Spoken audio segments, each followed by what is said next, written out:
পাখির চোখে এক অদ্ভুত গ্রাম। ৩৫০টি বাড়ির বিপরীতে ৩৬৫টি পুকুর নিয়ে চকচান্দিরা গ্রামটি এক রহস্যের নাম। এর সঙ্গে জড়িয়ে আছে পাল আমলের নানা গল্প কথা। গাছপালায় ঘেরা নওগাঁ জেলার ধামইরহাট উপজেলার এই গ্রামটি চোখ জোড়ানো সৌন্দর্যে ভরপুর। এটা প্রাকৃতিক একটা নাগরদোলা।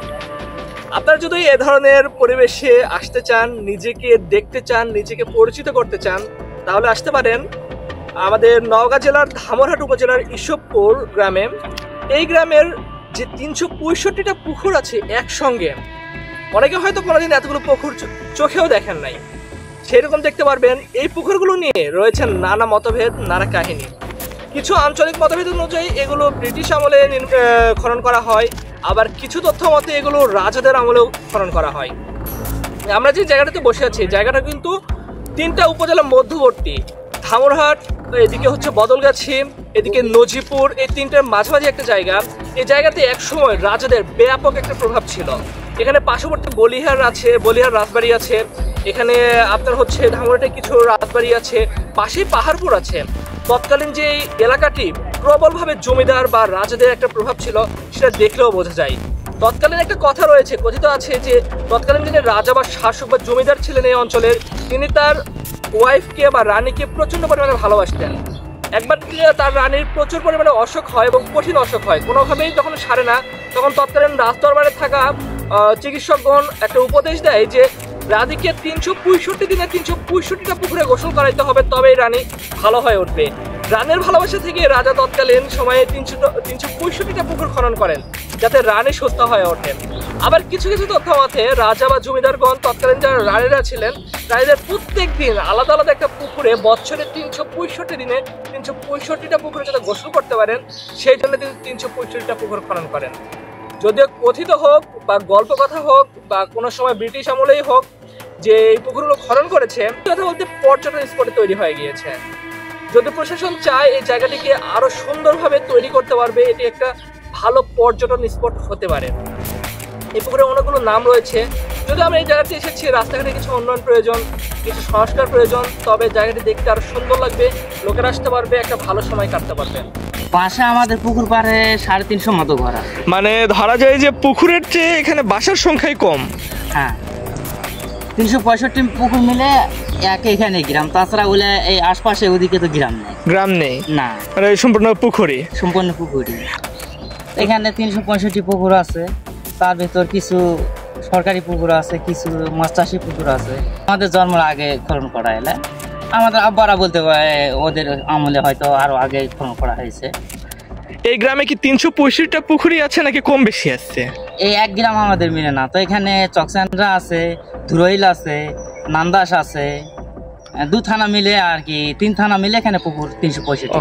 এই পুরোটা তো ধামইরহাট উপজেলার মধ্যেই না? একটা বদলগাছিও আছে কিছু পুকুর, কিছু পতিতলাতে আছে, কিছু ধামইরহাট আছে। মানে এটা কি ওই ধামইরহাট পতিতলা আর বদলগাছির মাঝামাঝি জায়গা? হ্যাঁ, মাঝামাঝি। হ্যাঁ, পুকুরগুলোর পুকুরের এখন নাম আছে, যেমন ওর পাশে আছে ২০৩ পুকুর, তারপরে কোনোটা আছে খোঁড়া পুকুর, কোনোটা আছে সুমতি পুকুর, কোনোটা এরকম নাম আছে। আমরা যে আজকে আছি ধামইরহাট উপজেলার ঈশ্বরপুর চকচান্দিরা গ্রামে, এখানে প্রায় ৩৬৫টা পুকুর আছে। এই পুকুরগুলো একদম পাড়গুলো গাছ দিয়ে বাঁধানো, প্রচুর গাছ লেগিয়েছে। ফরেস্ট বন বিভাগ আপনার এই যে মাছ চাষ করা হয়, এখানে যে পাতা আছে এগুলো আশপাশের মানুষজন নিয়ে যায় এবং এই গাছগুলোও তাদের সহযোগিতায় এখানে দেওয়া হয়েছে। সত্যি কথা বলতে যে আমরা অনেক জায়গায় যাই ঘোরার জন্য, অনেকটা বনের মতো একটু ফিল পাবেন আপনারা, একটু আনকমন জায়গা। আমরা সচরাচর যে সব ঘুরতে যাওয়ার বা পর্যটন স্পটগুলোতে যাই, সেখানে দেখা যায় যে প্রচুর মানুষ, কোলাহল। এখানে আসলে আপনারা পাখি দেখতে পারবেন এবং প্রচুর পরিমাণে পরিবেশটা উপভোগ করতে পারবেন। কোনো কোলাহল নেই, কিছুই নেই। এই অঞ্চলে যতগুলো বাসা আছে তার চেয়ে বেশি যে পুকুর আছে, সত্যি কথা বলতে আপনারা আসলে মুগ্ধ হয়ে যাবেন। আপনারা যদি কেউ আসতে চান তাহলে জয়পুরহাটের হয়ে মঙ্গলবারে হয়ে আসতে পারবেন, বা এদিকে হচ্ছে ভাতশা হয়ে আসতে পারবেন। খুব সহজে আসা যায়, যে খুব বেশি দূরে তাও নয়, আসতে পারেন আপনারা। জয়পুরহাট জেলার পার্শ্ববর্তী জেলা নওগাঁ।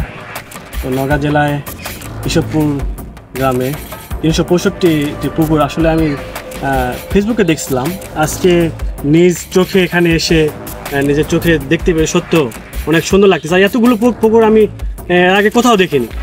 আর সবচেয়ে বড় কথা যে এখানকে খুব সুন্দর একটা মনোরম পরিবেশ, আমার কাছে খুব ভালো লাগছে। রাজন, এদিকে তাকাও, কি খবর বলো?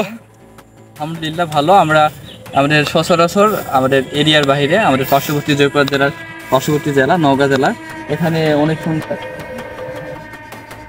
আমাদের জয়পুরহাট জেলাতে যে পাখিগুলো পাই না সেই পাখিগুলো পাচ্ছি, ওগুলো ছবি তুলেছি, ওটার কমেন্টে আমরা দিব।